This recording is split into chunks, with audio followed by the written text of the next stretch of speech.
मूर्तियां लेने के बाद उसको नाले के साइड में फेंक देना या फिर किसी पेड़ के किनारे डाल देना, पहले तो आपने उसको देवी के रूप में पूजा, फिर बाद में साइड में फेंक कर आ गए, तो दुनिया तो आपकी भक्ति के ऊपर और आपके संप्रदाय के ऊपर, धर्म के ऊपर तो हंसेगी। पहले जब मूर्तियों का, तस्वीरों का इजाद नहीं था तो सारा का सारा विज्ञान हमारे भीतर ही काम करता था ना, कि अगर नवरात्र के दौरान हमने व्रत तो रख लिया है, लेकिन हम व्रत के दौरान उसके ऑप्शंस निकालकर, अपोजिट ऑप्शंस निकालकर कि क्या खाने से हमारा व्रत टूटेगा या नहीं टूटेगा, उसके जगह पर हमने तली हुई चीज़ों का आहार लेना शुरू कर दिया और पूरे दिन हम पेट भरकर खाए जा रहे हैं। तो फिर नवरात्रों का अंत किस चीज़ में होगा? नवरात्रों का अंत होगा एक आम आदमी के लिए फिजिकल कॉम्प्लिकेशंस में।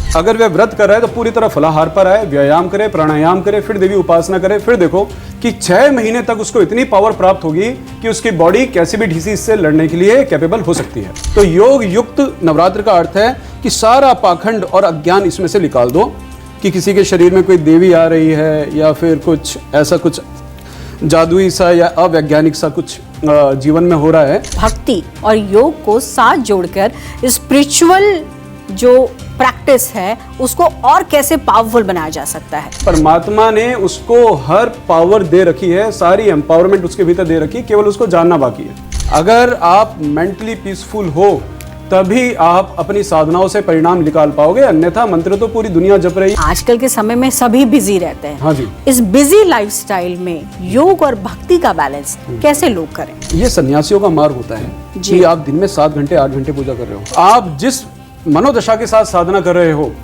वैसे ही एनर्जी वह साधक क्रिएट करेगा, यही सनातन सत्य है। नमस्कार, दर्शन 24 के खास कार्यक्रम में आपका बहुत बहुत स्वागत है। मैं हूं पल्लवी झा। कुछ लोग बात करते हैं, कुछ लोग जीवन बदलते हैं और कुछ लोग ट्रांसफॉर्म कर देते हैं आपके पूरे जीवन को। इसे समझना बेहद मुश्किल इसलिए आपको लग रहा होगा क्योंकि जाहिर तौर पर आम लोग इतनी गहराई में नहीं जाते हैं, लेकिन कुछ लोग की कला होती है कि वो आपके जीवन को कुछ इस तरीके से ट्रांसफॉर्म कर दें कि आप आध्यात्म से जुड़ जाते हैं। हालांकि बहुत बारी ये भी कहा जाता है कि आध्यात्म जो है वो डर, पाखंड या बहुत तरह की चीज़ों से जोड़ भी दिया जाता है, लेकिन ऐसा नहीं है। आध्यात्म एक ऐसी चीज़ है जिससे कि जीवन बदल जाता है और इसी को और बेहतर तरीके से इसलिए समझना ज़रूरी है क्योंकि नवरात्रि का खास मौका आ रहा है और हमारे साथ हैं आचार्य विपिन, जो कि आज हमें नवरात्रि के बारे में ही नहीं सिर्फ बताएंगे बल्कि उससे जुड़े स्पिरिचुअल एस्पेक्ट हैं उसको भी समझेंगे। बहुत बहुत स्वागत है आचार्य विपिन आपका। Thank you so much. जय गुरुदेव जी।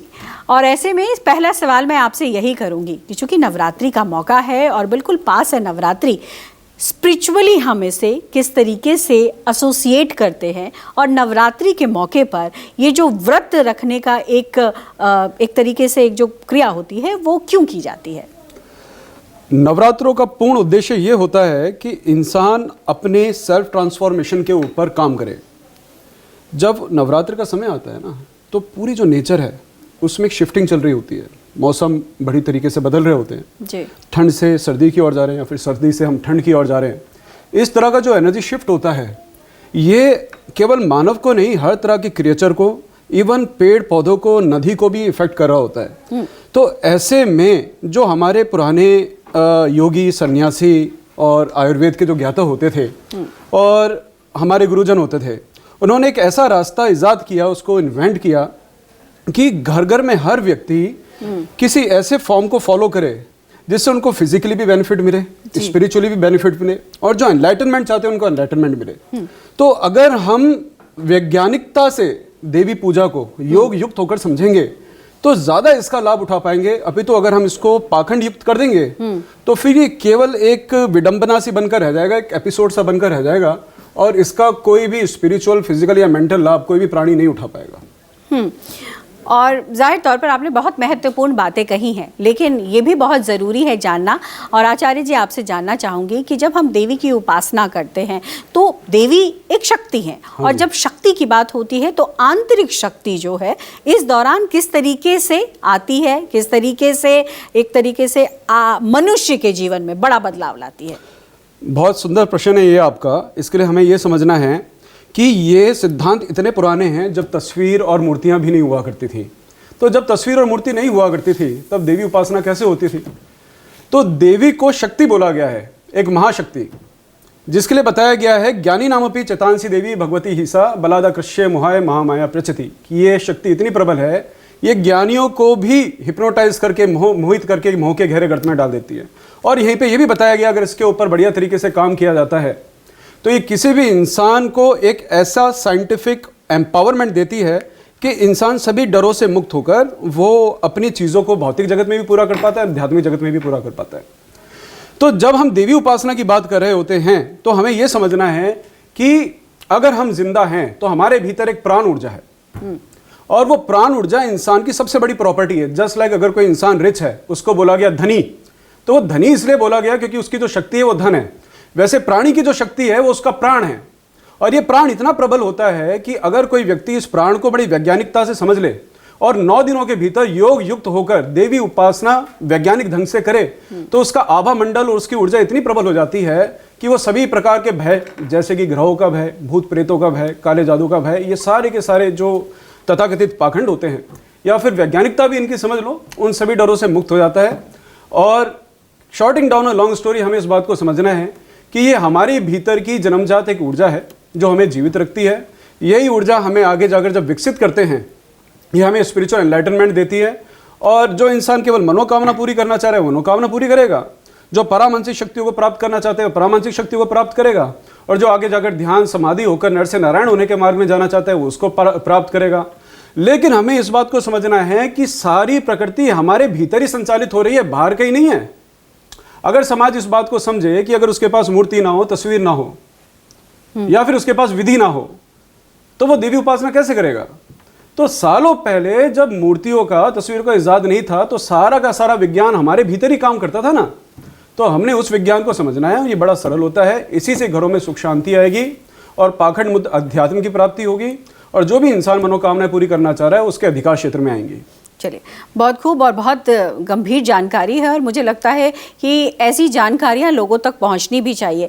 आचार्य विपिन, लेकिन आजकल हमने देखा है कि जब नवरात्रों के दौरान फेस्टिवल के रूप में ज़्यादा लोग मनाते हैं, और मैं यूं कहूं तो नवरात्रों के दौरान खान पान, अलग अलग तरीके के व्यंजन, इस तरीके की चीज़ों को ज़्यादा मुझे लगता है प्रोत्साहन मिलने लगा है। ऐसे में अगर मैं समझना चाहूँ कि इसका असली स्पिरिचुअल अर्थ क्या है, हमारे दर्शकों को समझाइए। सबसे पहले किसी भी फैमिली पर्सन को नवरात्रि को एक फेस्टिवल के रूप में, हर्षोल्लास के रूप में लेना ही चाहिए वाकई, क्योंकि जीवन खुशियों से भरा हुआ है। यही इसका मूल उद्देश्य होता है। जो फैमिली पर्सन है इसको अच्छे से एंजॉय करे और जितने अच्छे से एंजॉय करना चाहता है म्यूजिक के साथ, भजनों के साथ, भोजन के साथ इसको एंजॉय करे। लेकिन हमने इस बात पर ध्यान देना है कि अगर नवरात्र के दौरान हमने व्रत तो रख लिया है लेकिन हम व्रत के दौरान उसके ऑप्शंस निकालकर, अपोजिट ऑप्शंस निकालकर कि क्या खाने से हमारा व्रत टूटेगा या नहीं टूटेगा, उसके जगह पर हमने तली हुई चीज़ों का आहार लेना शुरू कर दिया और पूरे दिन हम पेट भरकर खाए जा रहे हैं, तो फिर नवरात्रों का अंत किस चीज़ में होगा? नवरात्रों का अंत होगा एक आम आदमी के लिए फिजिकल कॉम्प्लिकेशंस में, हेल्थ कॉम्प्लिकेशंस में, जो ज़्यादातर घरों में होती हैं। तो आपके प्रश्न का ये सटीक उत्तर है कि आप नवरात्र, जो फैमिली पर्सन है वो उसको हर्षोल्लास से बनाएं, अपने परिवार के साथ मिलकर बनाएं। जो सन्यासी का मार्ग होता है वो थोड़ा अलग होता है, लेकिन दोनों के लिए एक कॉमन चीज़ है, अपने खान पीन पर ध्यान दे। केवल अगर वह व्रत कर रहा है तो पूरी तरह फलाहार पर आए, व्यायाम करे, प्राणायाम करे, फिर देवी उपासना करे। फिर देखो कि 6 महीने तक उसको इतनी पावर प्राप्त होगी कि उसकी बॉडी कैसी भी डिसीज से लड़ने के लिए कैपेबल हो सकती है। चूंकि आपने योग की बात की तो अब मैं ये समझना चाहूंगी आपसे, योग मुक्त कॉन्सेप्ट जो है देवी उपासना का, वो क्या है? हाँ, योग मुक्त नहीं, योग युक्त की यहाँ पे बात हो रही है जी, क्योंकि बहुत लंबे समय से, जी कोई बात नहीं, चलता रहता है। देखो, बहुत समय से जितने भी भारत की हमारी साधनाएं हैं ना, वो पूरे तरीके से मार्केट का एक कंटेंट बन गई है और इंसान को लगता है जब तक वो कोई सामग्री नहीं खरीदेगा तो, और नाना प्रकार के चीज़ें जो कि सोशल मीडिया में बताई जा रही हैं वो उसको फॉलो नहीं करेगा तो उसको किसी भी प्रकार की सिद्धि या कृपा प्राप्ति नहीं होगी।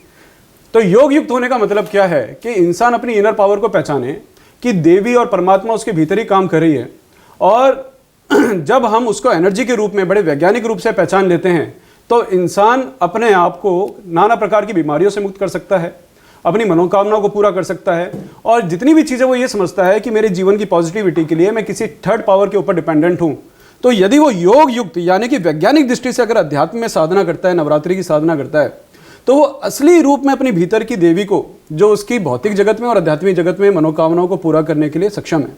तो ऐसे में इंसान को अपने गुरु से ये शिक्षा लेनी चाहिए, और श्रीमद् देवी भागवत से भी वो शिक्षा ले सकता है कि किस तरीके से ध्यान करना चाहिए, किस तरीके से उपवास करना चाहिए, प्राणायाम कितना ज़रूरी है, और किस प्रकार का आहार ले जिससे कि उसको फिजिकली, मेंटली, स्पिरिचुअली पूरा बेनिफिट मिले।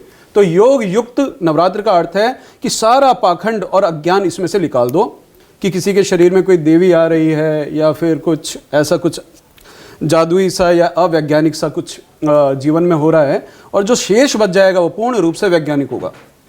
तो वो जो उपासना है वो पूर्ण रूप से वैदिक भी है, वैज्ञानिक भी है, और पूरा परिणाम देने वाली है, 100% पॉजिटिविटी देने वाली है। चलिए, और ऐसे में ये भी हमें बताइए कि अगर भक्ति और योग को साथ जोड़कर स्पिरिचुअल जो प्रैक्टिस है उसको और कैसे पावरफुल बनाया जा सकता है? ये बहुत एम्पावरमेंट देने वाला क्वेश्चन है आपका, क्योंकि जो भी खेल पूरी दुनिया में चलता है, चाहे वो अच्छा हो या बुरा हो, वो हमारे इमोशंस का काम होता है। इमोशंस हमारी कनेक्टिविटी का काम करता है। अगर इंसान ईश्वरवादी है तो इसका कारण ये है कहीं ना कहीं उसके इमोशन में एक भावना है कि वो ईश्वर को मानता है। तो वो जो भी साधना कर रहा है वो इस बात को मानकर चले कि वो अपने एनलाइटनमेंट के लिए, अपने एम्पावरमेंट के लिए कर रहा है, और एम्पावरमेंट देने वाला ईश्वर उसके भीतर ही है। और ये भक्ति की भावना बजाय हम ये रखने की कि बाहर कोई दूर दराज, कोई मीलों दूर जाके कोई हमारी बात को सुनेगा, हम इस बात को समझें कि जिसकी हम भक्ति कर रहे हैं वो हमारे बगल में ही नहीं, वो हमारे भीतर ही विराजमान है। हाँ, चाहे आपकी सामग्री में कोई कमी रह गई हो। अब गरीब आदमी जो है किसी बड़े नवरात्रि में जाएगा, वो देखेगा बहुत सामग्री के साथ देवी उपासना हो रही है। मैं कहता हूँ बहुत सामग्री के साथ देवी उपासना करो, ठीक है, परिवार में खुशहाली आनी चाहिए, उसका सिंबल होता है। तो अगर व्यक्ति इस चीज़ को समझेगा कि जिसकी भी भक्ति कर रहा है वो उसके भीतर ही विराजमान है, और उसकी ऊर्जा का पूर्ण लाभ उसने कैसे उठाना है, तो उसमें उसको शॉर्टकट मिल गया ना। फिर तो बाहर उसका जो गुलामी वाला रवैया है, जो उसका भिक्षुक प्रवृत्ति है कि कोई वेट करना पड़ेगा, उसको वेटिंग जोन में लगना पड़ेगा कि कोई इसको कृपा करे, तो एक तो वो चीज़ खत्म हो गई, डिपेंडेंसी खत्म हो गई, और उसको पता लगेगा कि परमात्मा ने उसको हर पावर दे रखी है, सारी एम्पावरमेंट उसके भीतर दे रखी है, केवल उसको जानना बाकी है। जी, बहुत महत्वपूर्ण बातें हैं। और ऐसे में आचार्य विपिन, ये भी आपसे समझना चाहूँगी कि जबकि नवरात्रों के मौके पर प्राणायाम, और हम उसको कहते हैं मेडिटेशन, कितना महत्वपूर्ण हो जाता है, और साथ ही साथ ये भी सवाल करूँगी कि इस दौरान एक सेल्फ डिसिप्लिन और जिसको कहते हैं इनर ट्रांसफॉर्मेशन, वो भी होता है, वो किस तरीके से होता है? देखो, ये बात समझो कि कोई व्यक्ति बहुत पूजा पाठ कर रहा है, और पूजा पाठ करने के बाद घर में लड़ाई झगड़ा कर रहा है, पत्नी को, माता पिता को, या फिर अपोजिट में भी आप समझो कि लड़ाई झगड़ा कर रहा है, घटिया लाइफ जी रहा है, तो ऐसी भक्ति का परिणाम क्या है? ऐसी भक्ति का वाकई कोई परिणाम निकल के आएगा। इट इज़ नॉट अबाउट कि हम मॉरल साइंस की बात कर रहे हैं। ये बिल्कुल सही बात है कि आपकी जैसा माइंडसेट है, आपकी एनर्जी भी स्पिरिचुअली और फिजिकली वैसे ही काम करेगी। तो हमने इस बात को भी समझना है कि जिन दिनों हम साधना कर रहे हैं, प्राणायाम की बात कर रहे हैं, मेडिटेशन की बात कर रहे हैं, ये इन सब चीज़ों का सबसे पहला स्टेप होता है आपका माइंडसेट। अगर आप मेंटली पीसफुल हो तभी आप अपनी साधनाओं से परिणाम निकाल पाओगे, अन्यथा मंत्र तो पूरी दुनिया जप रही है, इंटरनेट में हर जगह पर मंत्र बटे जा रहे हैं, जो कि इस तरीके से होना तो नहीं चाहिए, लेकिन सुख शांति किधर है? वो क्यों परिणाम नहीं ला रही? क्योंकि इंसान के अंदर कलेश बहुत है। तो प्राणायाम जो है आपके आंतरिक कलेश का नाश करता है। प्राणायाम यानी कि प्राणों का आयाम। जैसे ही आप अपनी श्वासों की प्रणाली के ऊपर काम करते हो, आपकी भीतर की जो प्राण ऊर्जा है वो बढ़नी शुरू हो जाती है, जैसे आग में घी डालने पर या पेट्रोल डालने पे वो बढ़ जाती है। जिसकी प्राण ऊर्जा प्रबल नहीं है वो कुछ भी काम कर ले, मैं कह रहा हूँ केवल आध्यात्मिक साधना ही नहीं, वो अगर प्राण ऊर्जा कमजोर है वो नौकरी भी नहीं कर सकता। तो प्राणायाम उतना ही महत्वपूर्ण है। प्राणायाम आपके मेंटल ब्लॉकेजेस को खत्म करता है। प्राणायाम आपकी फिजिकल बॉडी में बायो इलेक्ट्रिक फोर्स को यानी बायो एनर्जी को प्रबल करता है। प्राणायाम आपके चक्रों को जागृत करता है। ऐसा करने के बाद जब व्यक्ति माला फेरता है तब उसके मंत्र जप में से परिणाम निकल के आता है, अन्यथा नहीं निकल के आता। प्राणायाम का एक और फायदा यह है, जो भी व्यक्ति अपनी मनोदशा से बहुत ज्यादा परेशान है, वो हर चीज को कर रहा है अपने मेंटल ब्लॉक्स को खत्म करने के लिए, पैटर्न्स को खत्म करने के लिए। अगर वो प्राणायाम को सही तरीके से कर रहा है, इवन एक हफ्ते के लिए भी कर रहा है, तो उसके अंदर बहुत अच्छा पीस आ जाएगा, पॉजिटिव माइंडसेट आ जाएगा, जॉयफुल नेचर हो जाएगा, और एक स्पिरिचुअल डेवलपमेंट उसको खुद ही एक पावरफुल वाइब्रेशन अपनी बॉडी में उसको फील होगी जो उसको कभी पहले कभी फील नहीं हुई। एक सवाल मेरा ये भी था कि चूंकि नवरात्रों के दौरान एक डिसिप्लिन होती है, एक इनर ट्रांसफॉर्मेशन होता है, तो ये जो है वो किस तरीके का, मतलब एक तरीके की अपॉर्चुनिटी से हम मानते हैं? हाँ एग्जैक्टली, ये अपॉर्चुनिटी है। योग के लिए बताया गया है कि इसका ऋतुकाल होता है। तो मैं यहाँ पे कोई किसी को ऑफेंड तो नहीं करना चाहता, लेकिन कोई व्यक्ति अगर योग कर रहा है और उसने कहा कि आज से तो मैं योग करूंगा या फिर साधना करूंगा, और उसने तेज गर्मी वाले दिनों में शुरू कर दिया, तो उसकी बॉडी की जो हीट है ना बहुत ज़्यादा बढ़ जाएगी। नया नया योग कर रहा है, सर्दियों में कर रहा है, तो उसके अंदर जो फैक्टर्स हैं वो भी इम्बैलेंस हो जाएंगे तेज सर्दी के कारण। तो ये आप देखेंगे जो ये चैत्र और शारदीय नवरात्रे आते हैं ना, ये ऐसी घड़ी में आते हैं ना तेज सर्दी होती है ना तेज गर्मी होती है, और प्रकृति में जो पंच तत्व हैं वो भी अपने रिन्यूएबल फॉर्म में होते हैं। इस कारण जितना भी आप पौराणिक कथाओं को सुनोगे तो उसमें आप देखोगे कि चाहे आप शिव पुराण सुनो, विष्णु पुराण सुनो या रामायण में आप सुनो कि हर किसी ने नवरात्रों में साधना की। राम जी का भी यहाँ पे उल्लेख आता है कि राम जी ने साधना की। तो जब ये इतना बड़ा पर्व है तो उसको बहुत बुद्धिमानी के साथ और डिसिप्लिन के साथ बनाना चाहिए। डिसिप्लिन केवल खाने पीने का नहीं होता, डिसिप्लिन बोलने का भी होता है, डिसिप्लिन सोचने का भी होता है। बिल्कुल। अब जैसे कि मानिए कोई भी व्यक्ति माँ भगवती की उपासना या किसी भी शक्ति की उपासना कर रहा है, उसका व्यवहार ही खराब है, रोज नशा कर रहा है, घर जाके लड़ाई झगड़ा कर रहा है, तो वह तो नेगेटिव एनर्जी को पैदा कर रहा है। और जितनी ऐसा आदमी जो रवैये से नेगेटिव है, वो व्यक्ति जब माला फेरने बैठ जाता है, साधना करता है ना, वो और ज्यादा नेगेटिविटी को पैदा करता है। इसलिए योग युक्त नवरात्रों का अर्थ है कि पहले अपने ऊपर काम करो, अपनी एनर्जी को प्यूरिफाई करो, माइंडसेट को प्रॉपर करो, फिर 9 दिन के अंदर जो परिणाम निकल के आएगा ना वो ऐसे निकल के आएगा। बिल्कुल सही बात है। और ऐसे में ये प्रश्न भी मैं आपसे जानना चाहूँगी कि जब हमने देखा भी है, साइंटिफिकली भी हमने देखा, आजकल हम अस्पतालों में भी सुनते हैं, मंत्र जाप और मेडिटेशन माइंड और एनर्जी किस तरीके से उस पर प्रभाव डालता है? मंत्र जाप और मेडिटेशन में अंतर है।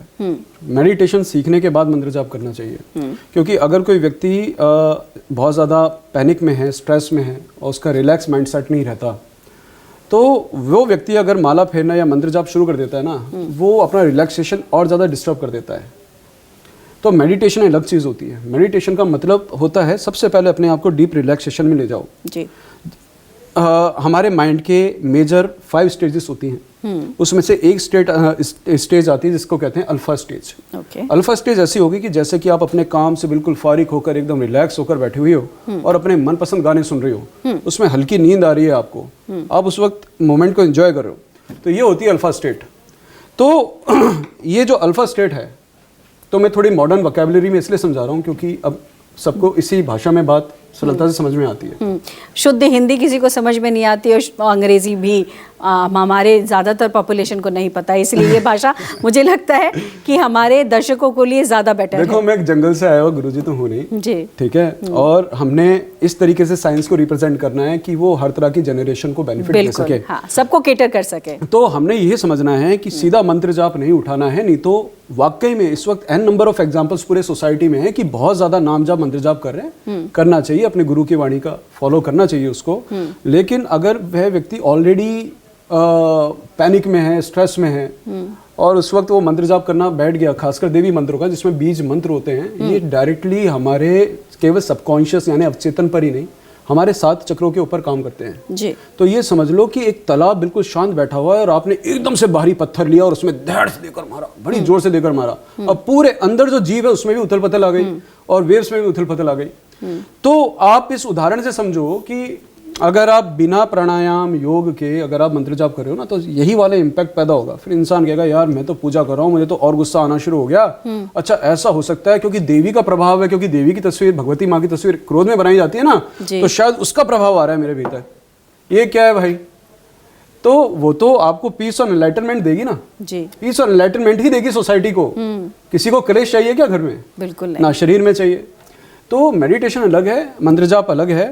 मेडिटेशन की प्रैक्टिस करने के बाद ही मंत्र जाप को करना चाहिए, जिससे कि आप उसकी पावर को एब्जॉर्ब कर सको, नहीं तो वो हमेशा ऐसे उथल पुथल पैदा करेगी। चलिए बहुत खूब। और ऐसे में मैं ये भी जानना चाहूँगी कि चूंकि आजकल के समय में सभी बिजी रहते हैं, हाँ जी, इस बिजी लाइफस्टाइल में योग और भक्ति का बैलेंस कैसे लोग करें? देखो क्या है कि इंसान को लगता है मैं अलग से मैट लगाकर योग करूंगा तो वो योग होगा, मैं अलग से 2 घंटे निकालूंगा माला या काउंटर लेकर तो फिर मेरा जो है मंत्र जाप फलित होगा। तो कलयुग केवल नाव आधारा, जबत जबत नर उतरे पारा। सबसे सरल साधना सबसे पावरफुल होती है।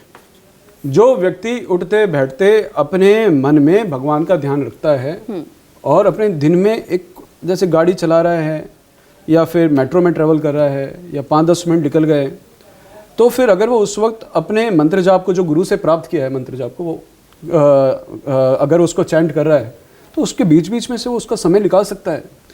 आपको एक गृहस्थी के लिए क्या बताया गया है, गृहस्थी को ना ज़्यादा लंबी चौड़ी पूजा पाठ करनी नहीं चाहिए। इससे बहुत सारे लोग थोड़ा सा जो उनका ये रहता है ना कि 2 घंटे 3 घंटे बिठाओ किसी को, थोड़ा उनको अलग लग सकता है।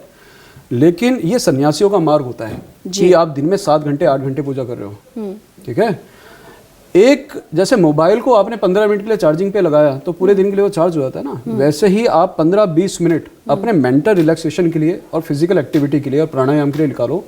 पहले बेबी स्टेप्स को फॉलो करो जी। जब आपको पता लगेगा ना यार 10 मिनट की प्रैक्टिस और 15 मिनट की प्रैक्टिस करने के बाद मैं बहुत बेटर फील कर रहा हूँ, तो आप ऑटोमेटिकली 15 की जगह 30 मिनट निकालोगे।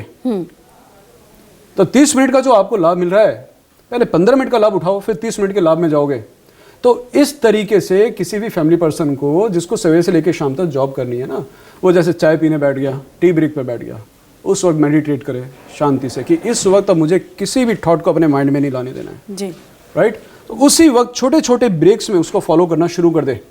हाँ, और जो वो कर्म कर रहा है ना अपने दैनिक जीवन में, उस कर्म में ना थोड़ा सा वक्त निकाले कि जैसे कि ये कर्म जो है मैं अपने इष्ट देव के लिए कर रहा हूँ जी, तो उसका परिणाम उसको प्राप्त होगा 100%। बहुत सरल सिद्धांत होते हैं, इसको जटिल बना दिया जाता है जी। चूंकि आपने बहुत अच्छी बात कही थी आचार्य जी, आपने जब ये कहा कि जब हम देवी की उपासना करते हैं तो जाहिर तौर पर कोई भी नहीं चाहता कि उस उपासना से घर में किसी तरीके से क्रोध या किसी तरीके की समस्या आए। ऐसे में देवी उपासना से नेगेटिविटी और स्ट्रेस कैसे कम किया जा सकता है, या मैं यूं कहूं कि इसको बिल्कुल दूर भगाया जाए? देखो, एनर्जी नेगेटिव भी होती है, पॉजिटिव भी होती है। जब हम शक्ति की बात करें, we are talking about energy, तो एनर्जी का नेगेटिव चार्ज भी हो सकता है, पॉजिटिव चार्ज भी हो सकता है। तो आप जिस मनोदशा के साथ साधना कर रहे हो वैसे ही एनर्जी वह साधक क्रिएट करेगा। यही सनातन सत्य है, यही इस लॉ का पूरी तरीके से एक सही फंडामेंटल है। अगर कोई व्यक्ति बहुत गुस्से में पूजा पाठ कर रहा है तो फिर वो और ज़्यादा नेगेटिव वाइब्रेशन ही पैदा करेगा अपने आभा मंडल से, अपनी मेंटल पावर से जी। और ऐसे में ये भी मैं जानना चाहूँगी कि योग युक्त साधना जो है वो व्यक्ति पर मेंटली और इमोशनली किस तरीके से असर डालता है? योग युक्त साधना का पर्पस ही ये है कि इंसान इस बात को समझे और जागे कि उसने जो यूट्यूब में दिखाया जा रहा है, ये नहीं कि सारी चीज़ें ही गलत हैं, लेकिन बहुत बड़ी मात्रा में लोग किसी भी मंत्र का जाप कर रहे हैं, कि बहुत बड़ी मात्रा में लोग अपने शरीर में देवी लाने की ऐसी प्रक्रिया को कर रहे हैं कि इससे कोई बेनिफिट पहुंचता होगा। बहुत बड़ी मात्रा में लोग ऐसे बनते जा रहे हैं कि खोपड़ियां गले में टांग कर उनको गुरुजी बनने की जलती है। ये एक विकृत मनोदशा का परिणाम होता है। साधना बिना योग के होती ही नहीं है। भगवती जगदम्बा ने श्रीमद् देवी भागवत में खुद अपनी साधना का उपदेश दिया है, और साधना का उपदेश देने से पहले हिमालय को ज्ञान दिया कि आप सीधा मेरे मंत्र साधना को मत करो, सबसे पहले आप ध्यान करो, प्राणायाम करो, अष्टांग योग सूत्र को फॉलो करो। तो अब एक गृहस्थ व्यक्ति इतना लंबा चौड़ा नहीं कर सकता, लेकिन वो अपनी हैबिट्स को चेंज कर सकता है, अपनी लाइफस्टाइल को चेंज कर सकता है, अपने फूड को चेंज कर सकता है, अपने थॉट प्रोसेस को चेंज कर सकता है। फिर उतने में अगर वो आधे 1 घंटे भी अपनी भगवती की उपासना को दे रहा है तो उसका पूरा परिणाम निकलेगा जी। और अगर कोई व्यक्ति रिचुअल नहीं बल्कि स्पिरिचुअल ग्रोथ चाहता है तो उसे क्या करना चाहिए? देखो, अध्यात्म का अर्थ ही वैज्ञानिक होता है। अध्यात्म का अर्थ ये नहीं होता आप किसी भी चीज़ के ऊपर आंख पे पट्टी बांधो और उसको फॉलो करना शुरू कर दो। यही आज की सबसे बड़ी समस्या है। भारत की धरती में जितने भी आध्यात्मिक गुरु आए और आध्यात्मिक उपदेश आए वो पूर्ण रूप से वैज्ञानिक आए। उनको सिद्धांत बताया गया, अगर आप ये प्राप्त करना चाहते हो तो उसका ये रास्ता है, आप ये प्राप्त करना चाहते हो तो उसका ये रास्ता है। तो योग से होते हुए वह रास्ता जाता है, ध्यान से होते हुए रास्ता जाता है। तो अगर आप देवी उपासना को वैज्ञानिक रूप से समझ लोगे, जो कि केवल प्राणायाम, थोड़ा सूक्ष्म व्यायाम, 7 चक्रों के ऊपर काम, कोई भी व्यक्ति छोटा सा भी लॉ फॉलो कर लेता है तो उसके परिणाम निकलने शुरू हो जाते हैं। तो योग युक्त देवी उपासना के बारे में जो भी हम बात कर रहे हैं उसका उद्देश्य यही है कि इंसान पूरा इसका लाभ उठा सके, बजाय ये समझने के कि कोई बाहर से पावर आएगी और उसका कल्याण करेगी। उसको ये समझना है पावर उसके भीतर ही है और कल्याण की जिम्मेवारी भी उसको खुद ही लेनी पड़ेगी।